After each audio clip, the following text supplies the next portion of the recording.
Well, greetings, imagination connoisseurs. Once again, it is I, your Duke of Dope Discourse, your master of fun and wonder. Call me whatever you want. Robert Meyer Burnett. This is issue 6 of the Weekly Hero. But you know what? You didn't come to see me. You came to see my lovely cohort, my partner in crime, a super heroine without compare. Aw. Kris Carr.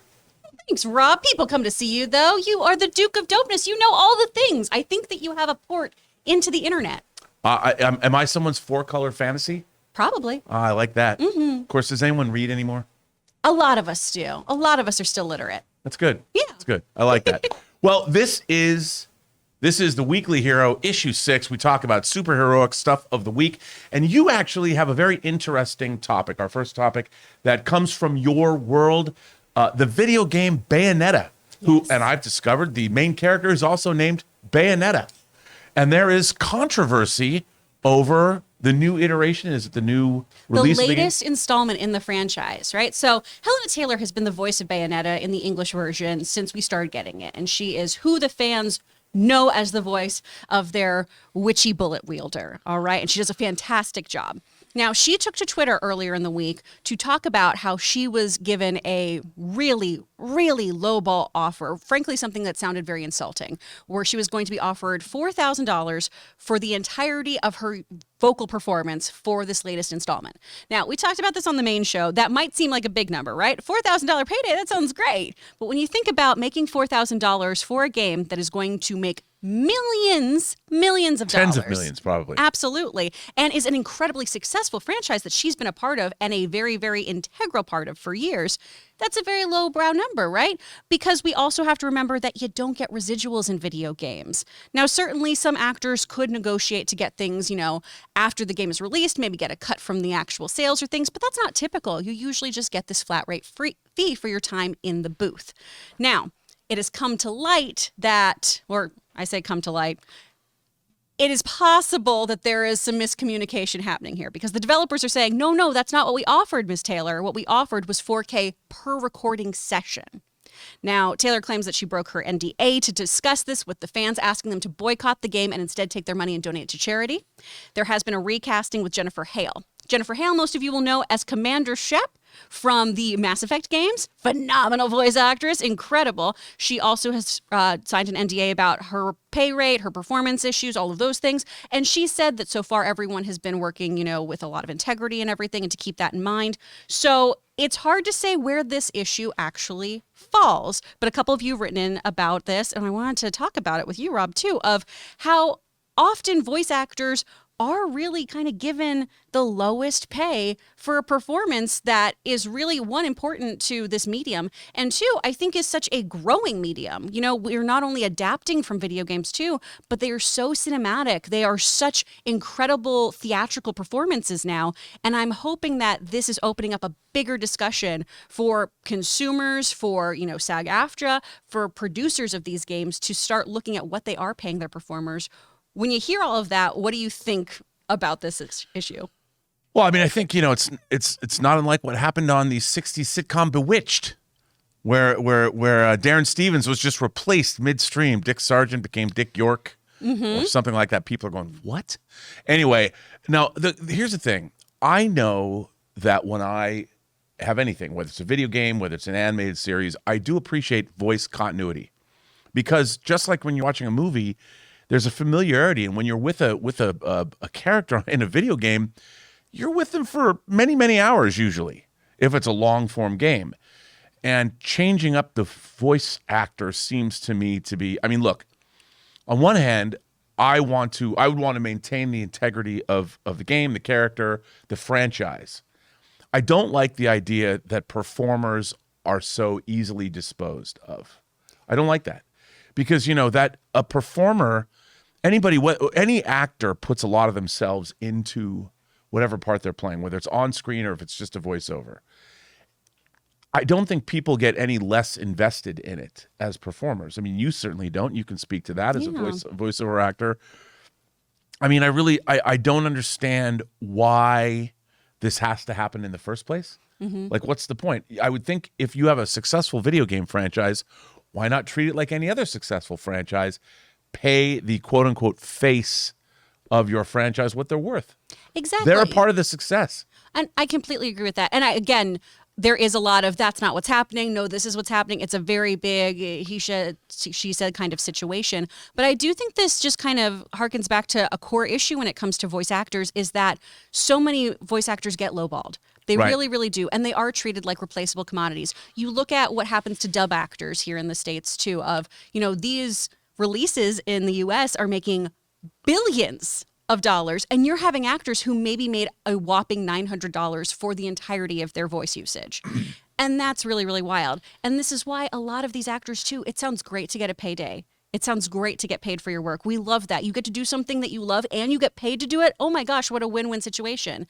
But it not only doesn't value you as a performer, it devalues all other performers around you. Right. And it creates this narrative of, I can replace you easily. I could totally put someone in here. Because it's not voice reading, it's voice acting. It is more difficult than it seems. And if you try to get somebody in the booth willy-nilly who's never done it before, it's going to be a challenge. So these people who have dedicated their lives to it too, I just wish the compensation made sense. And sure, you can replace an actor in a role, right? You can have somebody who's a sound-alike, but it can disconnect you from the character. Well, also frequently, and you can speak to this, voice actors become the face of whatever it is, the anime, the game. They go to conventions, they meet with fans, they do photo ops. I mean, they suddenly become not just actors that you're doing a recording session for, but they become the face of the show or the property and by extension, the company. Exactly. So, and these companies are monetizing those experiences and for the fan base, and they're sending people to these things, and they're allowing them to sign autographs and all that. I think it's a big deal. And look, we have a real problem, I think, in the entertainment business, and I've seen it happen across the board. Everyone's talent is being devalued, and people are getting paid less and less and less. Oh, yeah. And I understand that as a producer myself. I mean, when I'm making a low-budget horror film or something, you want to pay the least amount of money you can because you need the money to make whatever it is you're making. But when you have Bayonetta, she's the lead character of a game called Bayonetta. That is wildly successful. Wildly successful. Huge and it's like, treat her like a star. Give her what she's worth. I mean, even if it's a recording session, even if it was that per recording session, it's not very much money. Yeah. I mean, it's not insubstantial, but it's not a lot of money considering they probably ship 100 times that on day one. Exactly. And ultimately, you're not going to have that many sessions, too. So no. That's an issue. This is also why young voice actors, when somebody wants you in perpetuity, don't sign that.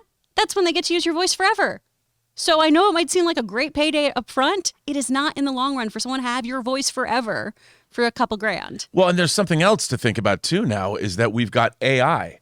Now we have people like James Earl Jones has made a deal to have his voice as Darth Vader. It's been digitized, synthesized, and they can just make Darth Vader say whatever they want him to say now, and it sounds just like Darth Vader.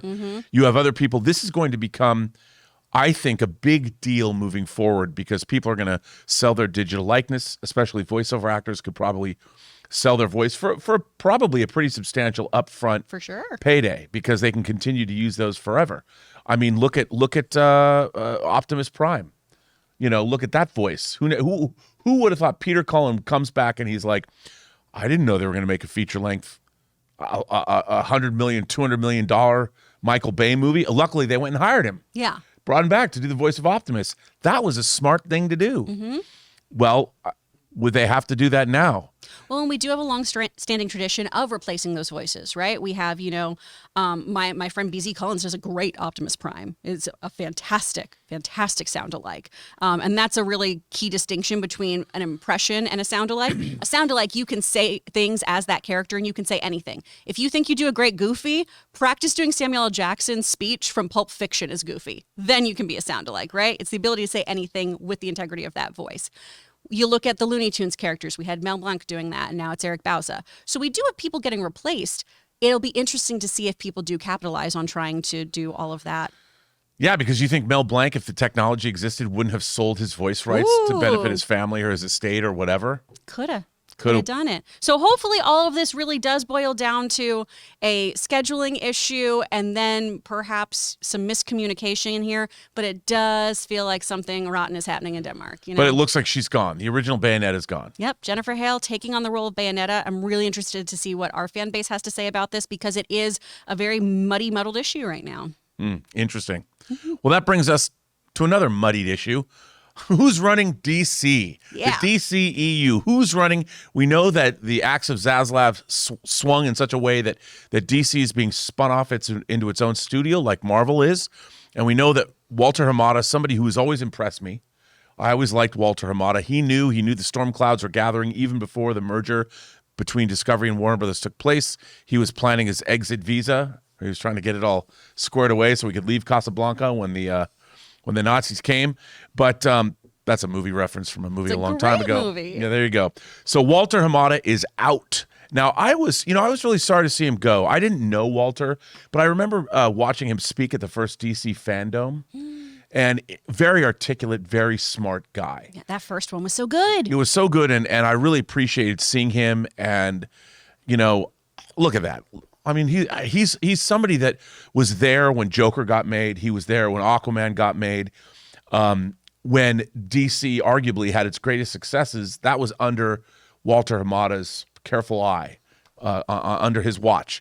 And so, obviously, it's interesting. I understand how he was part of the last vestiges of Toby Emmerich's group, and maybe that was a reason, although I think, from what I understand, Walter Hamada was more well-liked by the creatives than say, Toby Emmerich was. But I'm sorry to see him go, to be honest, which leaves DC rudderless until they can find somebody. Dan Lin, they were courting him, and he didn't take the job because why would he? He had a better production company on his own, and They wanted him to get rid of that, ankle that, as we say in the biz. And at the same time, as he leaves, he's gone, we have a movie that he shepherded into existence, Black Adam, opening tomorrow. This is Wednesday. We're recording this the day before Black Adam opens. And as Dwayne Johnson has been tub thumping on every late night talk show or any place they'll let him, which is pretty much everywhere. He's been saying that Black Adam represents either a new door opening, a turning point in the DCEU. They're bringing in the Justice Society of America, which we haven't seen. Mm-hmm. It's still tied to the DCEU. We've got Viola Davis coming back as Amanda Waller. We've got other characters showing up. Obviously, we talked about it. I mean, who are we kidding? Yes, Superman, Henry Cavill, opening that door. We got Shazam coming. We have Aquaman coming. We have The Flash coming. There is a Flash movie coming. Oh, apparently. I think a lot of it is contingent. I mean, for me, it's really interesting that the Rotten Tomato scores on Black Adam are not great, but the critical analysis, there's some really good some of the reviews are pretty good. And everyone I've talked to who's seen the movie thinks Black Adam is pretty good, that it's fun. Kristen Harloff told me that it was a throwback to a 90s action film. Okay. Which is fine with me. You combine modern superheroics with 90s action. I'm there for that. Mm-hmm. And I read a really interesting article today about Black Adam as a metaphor for American foreign policy. Ooh. Which I'm like, that's interesting. So, okay. Especially in this day and age that we're living in, martial law has been declared in the annexed territories that were once Ukraine that are now Russia just because Putin said so. Well, what if we sent Black Adam over there to take care of business? So, I mean, interesting. I don't know if you could do that because I'm waiting for a superhero movie to come out where the superheroes, like maybe a Miracle Man, if they ever do Miracle Man, Neil Gaiman's going to come back and finish his run on Miracle Man. But I'm rambling. Let me ask you. I mean, I'm excited to see Black Adam. I'm excited that we do have a Flash movie. We do have a Shazam movie. We do have an Aquaman movie, and we have Folie à Deux. The new Joker movie is being made. Mm-hmm. So DC is healthy, but after that, where's the direction headed? Yeah. And I'd like to see. I mean, there is no one else like Kevin Feige. They keep talking about, well, we have to have a Kevin Feige. There isn't anyone. And I know people say, well, there could be. And I'm like, no, because like Liam Neeson's character in Taken, Kevin Feige had a very specific set of skills that were honed over 14 different Marvel projects before the MCU. Sony Spider-Man, the X-Men, and Daredevil and Elektra at Fox, Ghost Rider at Lionsgate. Mm-hmm. There was all these different things, and Feige saw what worked and what didn't work. I mean, he literally worked in a producerial capacity on 14 different Marvel movies, but he's also creative and a geek. He started working for Richard Donner. There's no one like him. So let me ask you, Kris, with the DCEU moving forward, where would you like to see it go? Ooh, man. I just want to see great superhero films. I want to have fun in the cinema, you know? And the area of concern I have, honestly, just with Black Adam is that I have been a little underwhelmed by the trailers, but then cautiously optimistic of they're probably just not showing me everything. Sometimes Marvel shows me too much. Hey, DC, if you wanna keep some things behind the curtain until I'm in that movie theater, love that. But it being so split, when we looked at those Rotten Tomatoes scores today, with I believe it's now at a 53% at the time of this recording. That's not awesome. And sometimes critics get it wrong, right? We talked about this on the main show today where, a lot of the DC popular properties, Aquaman, for example, did not get great critical scores. And I loved it. It's fun. It's so and fun. And it was goofy AF. Yeah. Which I was surprised by. It felt to me like I was watching a movie that was made in the 50s. Yeah, but it was a balanced goofy, right? Yes. Where we still did have some really big stakes. We had some really great familial moments and turmoil and injustice, but we had a lot of fun too. Yeah. And that's what I like. And I'm hoping we get that, is that I hope that this really delivers. Dwayne Johnson is a phenomenal movie force. I mean, he's a huge movie star and he's really rallied behind this film. He really believes in it. So I hope it's better than what people are saying. When it comes to the DC universe overall, I'm really hoping that we do find a way to embrace the IP. I feel like a lot of stuff we've done has tried to maybe make things grittier in the past or try to kind of overlook some of the humanity in the characters, right? Where we're focused on the mask or the cape as opposed to the individual wearing it. And I really want us to get down to those individual stories because, Superman at the end of the day is still trying to exist on this plane as a man and connect with people. Bruce Wayne is still struggling with familial issues and identity and PTSD. When you look at even stories about Zatanna, who that film is potentially being shopped around right now after WB's decided to move on, there's a lot of anguish and guilt about her father. Those are the kind of key elements to these stories that I think sometimes we miss to really, really look at the superheroism of things. And I think moving forward, that's what we need to get back down to, is that these are still stories about characters and we need to really focus on the character development, maybe not as much the bells and whistles that go along with it. I agree. And I think what's interesting too is that DC, to me, I'm not really necessarily interested in a connective cinematic universe. I mean, Aquaman is definitely comes from Zack Snyder casting Jason Momoa, but the Aquaman film, while it had tenuous connections, they mentioned a few things, it worked on its own. Joker certainly works on its own. And of course, we as fans are like, well, when's Batman going to show up? I'm like, I hope never. Like, I don't want to see that iteration of the Joker have Batman in it. I mean, it's a character study of where does a character like the Joker even come from? And we don't need, what's he going to do, fight Batman again? We don't need that.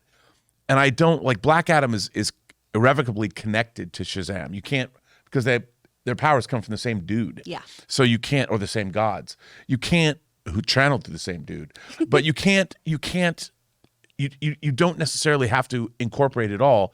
You can use what you want when you want. Whereas the continuity of the MCU has been built up for a long time.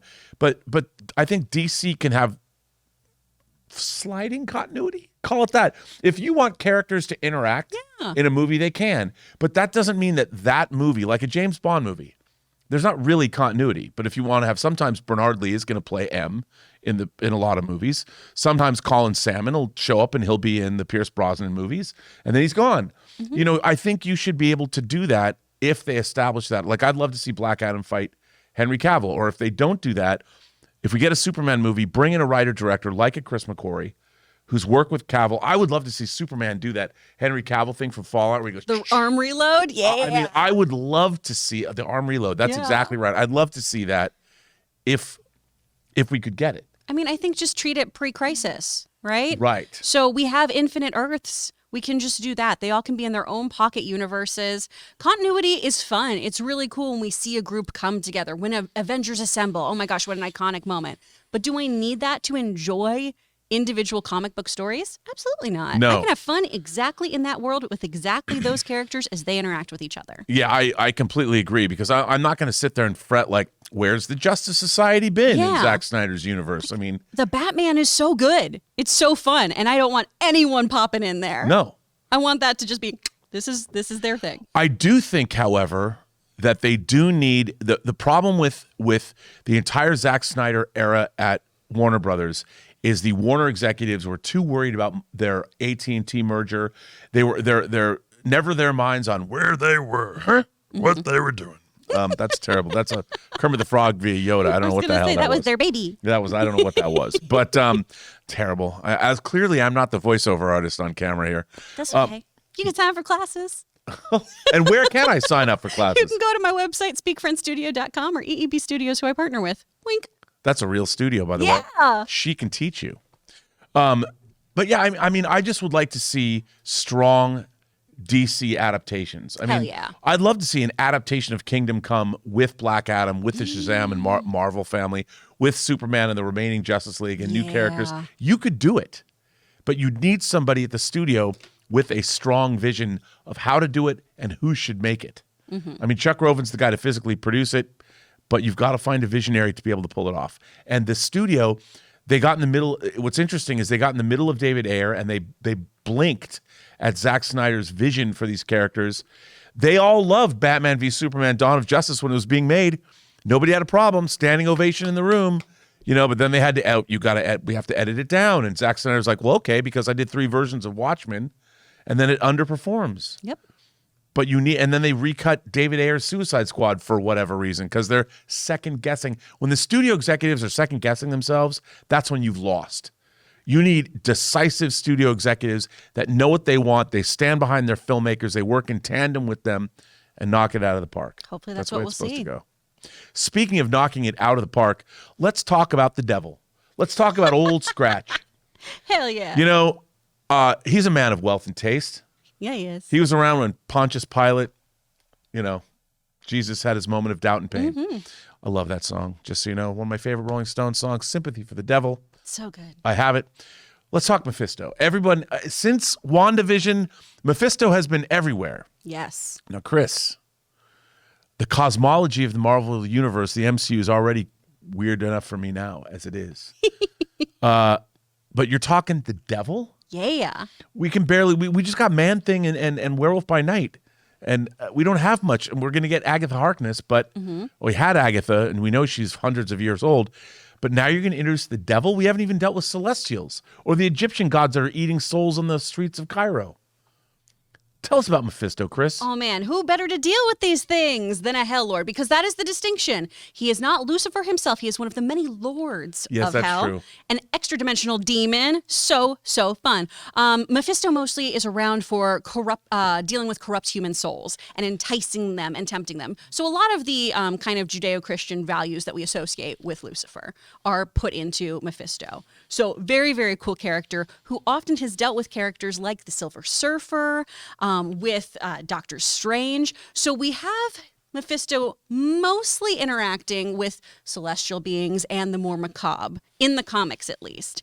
So it's going to be really cool to see how this character weasels their way into the MCU, potentially through Ironheart. Well, now, Ironheart in the comics has dealt with mystical energies, magics before, these kinds of things. So it's not out of the realm like at first some people might think, wait, what?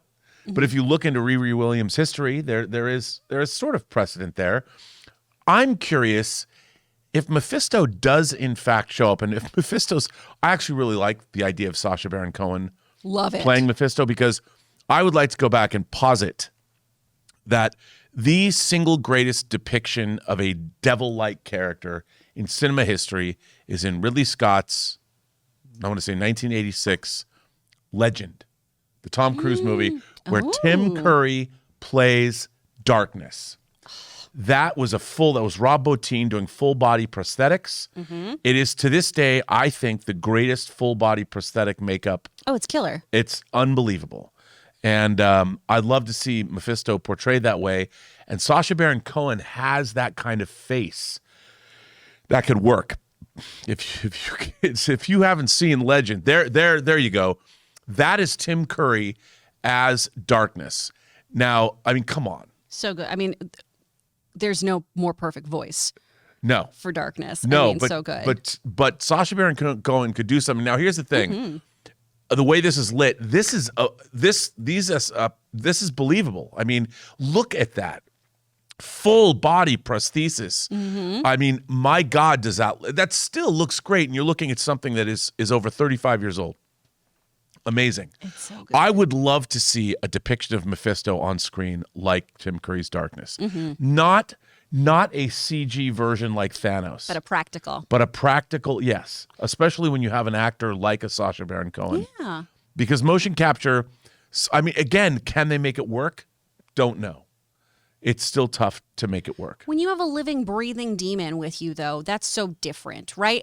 Think about when we're looking at the Lord of the Rings franchise. When you're looking at the original 3 films that we watched, when you have those practical effects, those practical creatures and orcs and urukai around, killer.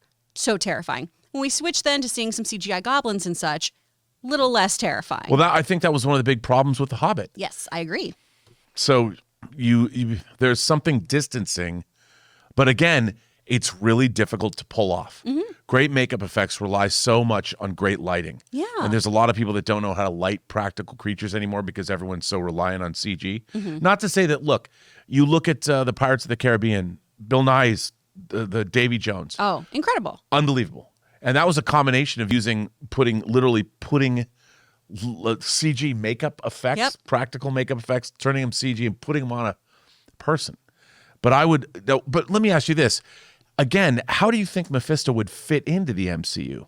Well, I mean, honestly, for Ironheart, I was joking this morning of, if it's a tale of potential corporate greed and such, I feel like that's a great place for corruption. Right. And we don't see Mephisto as Mephisto. We see it more in that kind of Sauron kind of way of a deceiver, of someone who is manipulating people. And then there's the big reveal of them being a Hell Lord. Yeah, I mean, absolutely. I go back to The Devil's Advocate with Al Pacino. Yeah.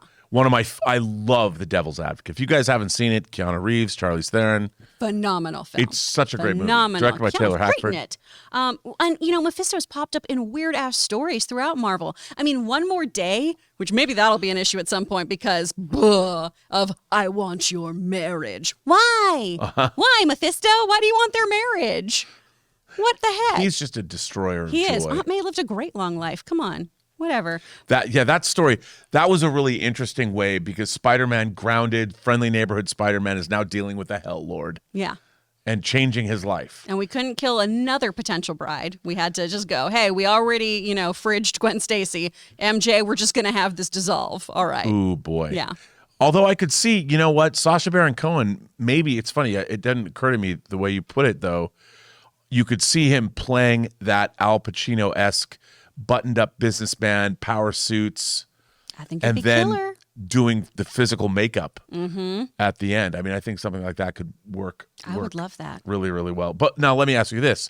Right now, it's just a rumor. Do you think that Sacha Baron Cohen is going to play Mephisto in Ironheart? It's one of those things of somebody on set talked to another person who heard it from someone and their mom said, so I'm not giving this rumor a lot of weight, but I think there's a little smoke here.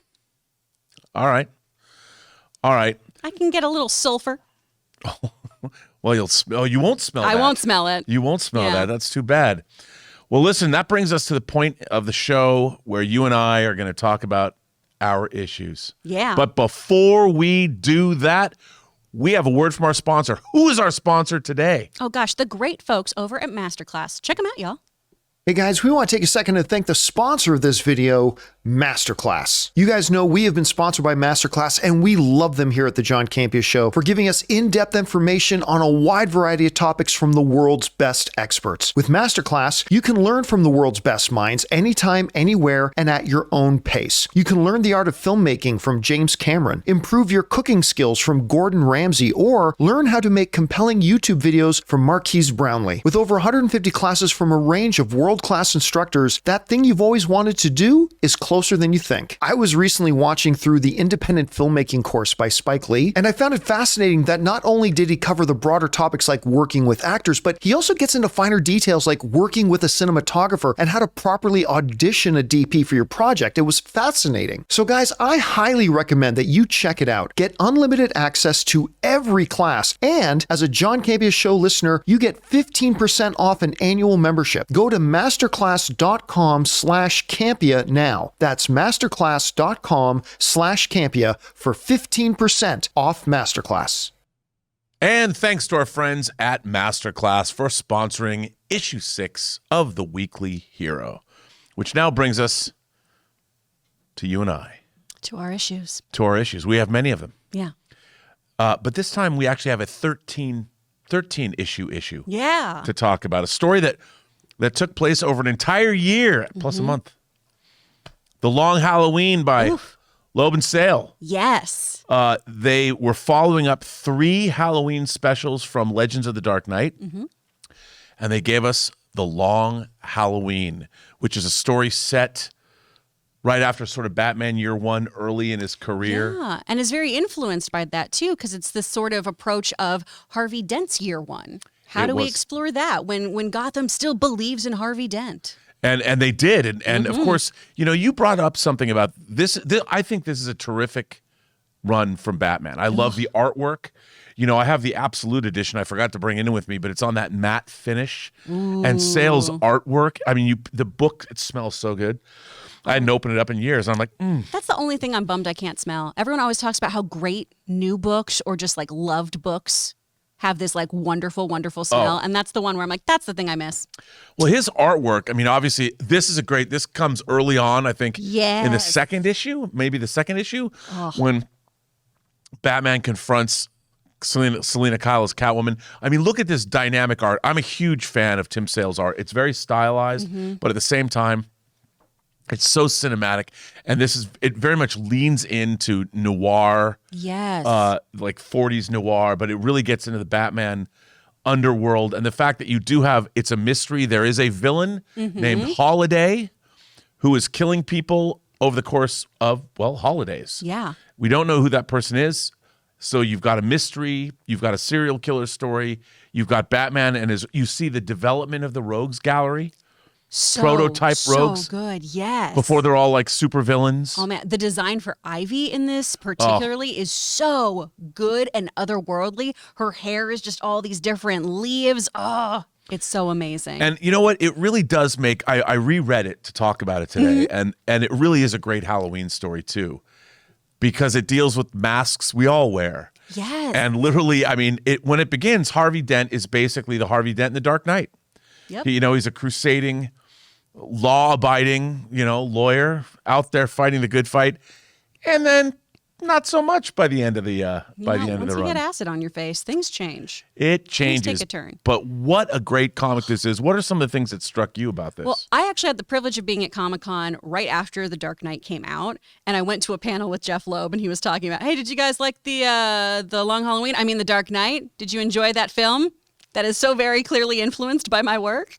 And it's true. Even the latest Batman, right? The Batman pulls from this so much. And it makes sense because this is a wonderful story. If you were going to have a Batman omnibus on your shelf, this is the one. Oh, yeah. This is the one. It's so good. Tim Sale's art is incredible. I mean, just this literal Two-Face image here is so great. His color palette in this too, with all of the blues and blacks and grays with pops of purple throughout, or little hints of orange, or using light, because there's this whole big positive negative space thing that's so very clearly Tim Sale's signature art that I love in this. And it still feels like a comic book. It just doesn't feel like, your typical kind of Kirby or Lee kind of work, right? Right, no. It's so stylized, but still feels so Batman and feels dangerous. Like the way Joker's teeth are, these moments with the mob, there's an imminent threat on every page just because of the angles, texture, and color used.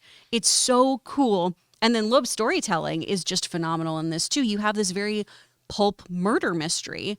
You're telling a serial killer story, and that's what's great DC storytelling is. It's a serial killer story, a murder mystery, political intrigue, mob intrigue that happens to have a detective who wears a cape. Absolutely. This leans into the detective nature of Batman. Hard. I also love that this opened. I don't know why this made me chuckle. Like, I think it's Carmine Falcone is trying to get Bruce Wayne to help him launder money to make. And it was such a funny thing to me because, like, we forget that within the universe, within the proscenium of the comics, no one knows Bruce Wayne's Batman. Yeah, he's a idiot playboy. Yes, and it was so fun to read. I love the way Bruce Wayne is portrayed in this in particular, and his interactions with characters that don't know he's Batman. And I really loved, and I forgot because I read this when it came out in 96 and 97 originally, and then I bought the Absolute version and read it then, but I probably hadn't read this comic in 20 years. Oh, really? Yeah, I mean, I hadn't read it in a long time, and I have. And by the way, there are many different versions of this comic that you can buy. Yes. There's a deluxe edition.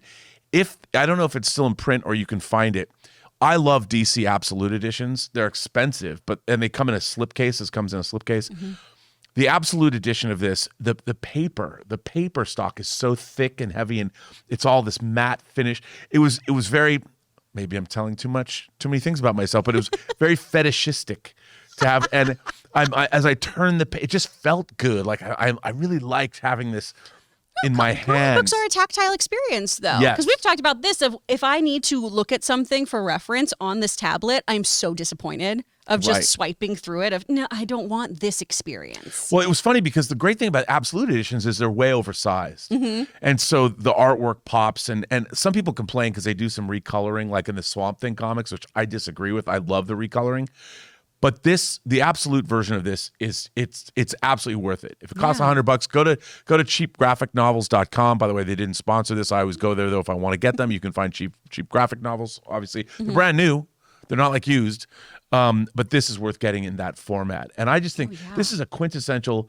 If you're a Batman fan and you've never read a Batman comic, this is not something a newbie can pick this up. This is usually my gateway drug one for folks. Oh, it is.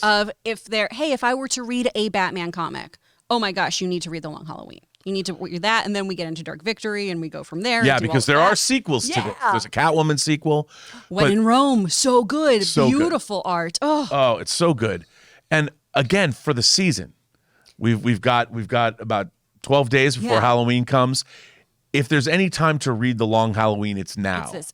Every October, and we realized when we were prepping for this, Logan and I lent out our copy to someone, and Kaiser Sose, never have seen it again, apparently. And then my other copy is in Texas with my mom, so I need to go get one. And I'm probably going to spring for the Absolute because it's worth it. The Absolute is worth it. I mean, it's first of all, it's heavy. Well, no one can steal that from me now. No. I'll see that on their coffee table and be like, motherfucker, it bring that looks back. great. Just, I mean, I really loved.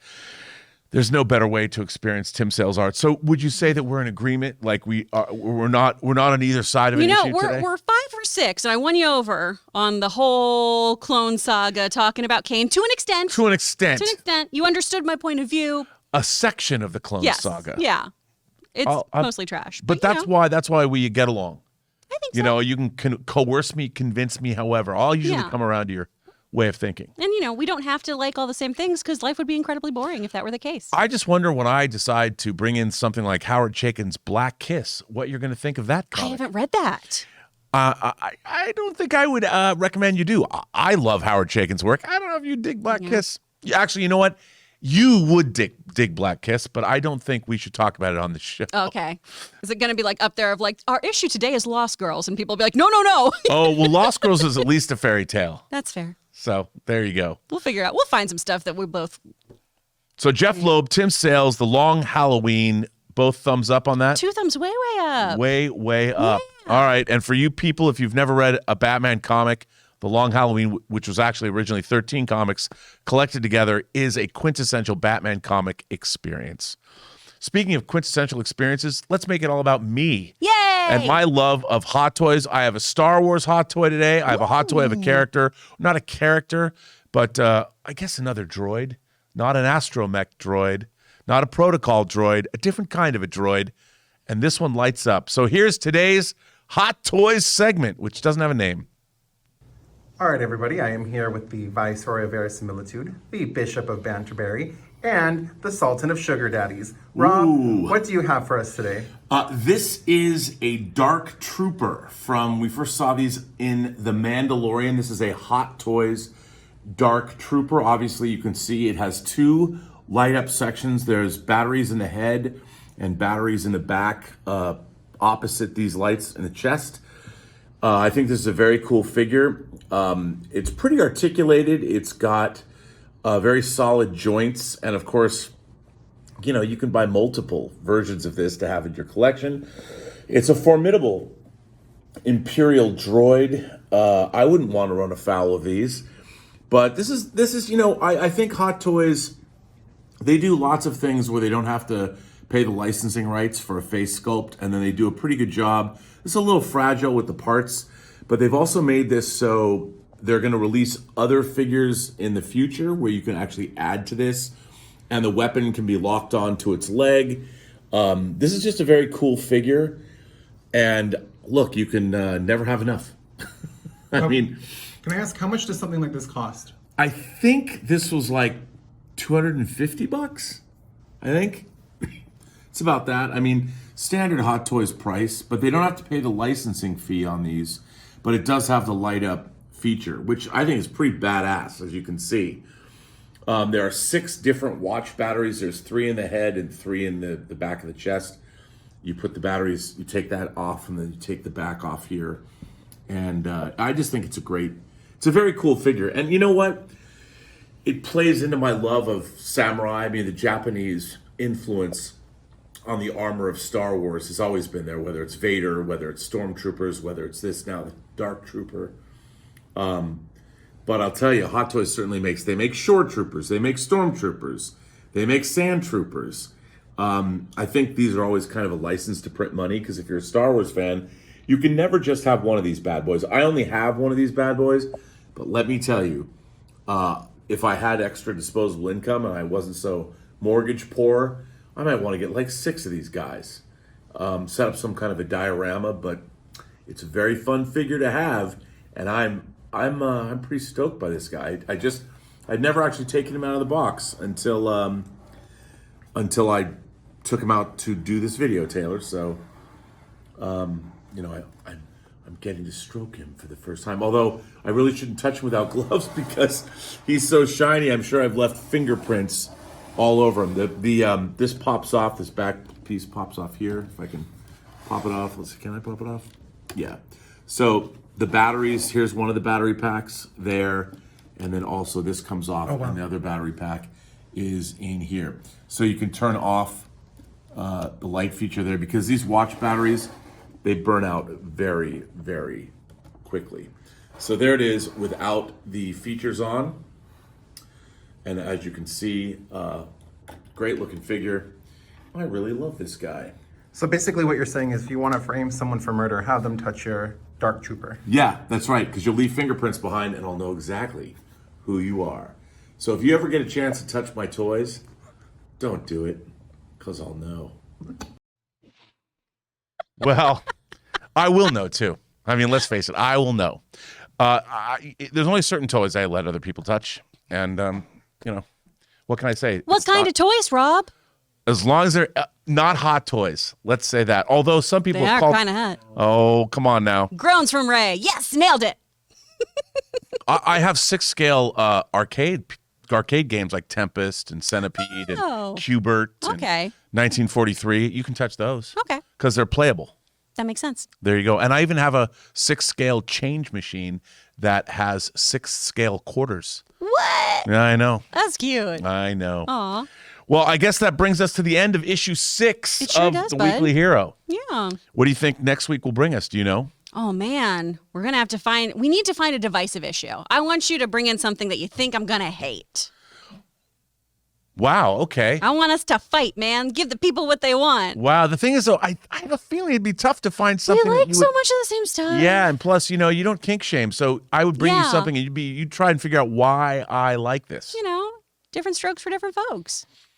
Well, And so we'll try and on, find so out which on. stroke is good for the two of us or not next week here on episode 7 of The Weekly Hero. Kris, where can people find you? You can find me at actor Kris Carr on Instagram or Twitter, or you can go to speakfriendstudio.com.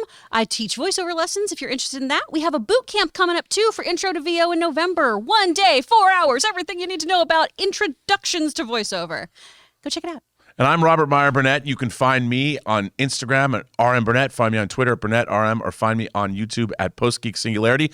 I want to thank the great Ray Ora for doing today's graphics. I want to thank Taylor Gonzalez for moral support, and Jonathan Voico for producing today's issue of The Weekly Hero. Yay, team! See you next week.